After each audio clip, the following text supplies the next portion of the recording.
Hi guys, welcome to your sixth tutorial, and in this we're just going to look at a few different types of values that we have. Okay, these are the primitive type that built into the system. You can't change them. You can change the values, but you can't actually change the primitive itself. So you've got the likes of int, double, float, short, longs, etc.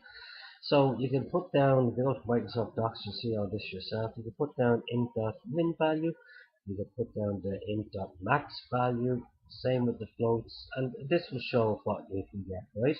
Another thing we're also going to look at here is just a thing called escape sequences, right?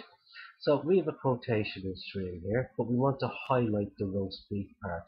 So all we have to do is put a backslash before the commas here, or wherever they are, and the same on this side here. So we have a look and run this and see what we get here, okay? I'm expecting this to be in quotation marks, and expecting this to bring up some huge numbers as well. And here we go, and the minimum int value is -214, the double is the size of a double, plus it's exponential 308, so it's a big number.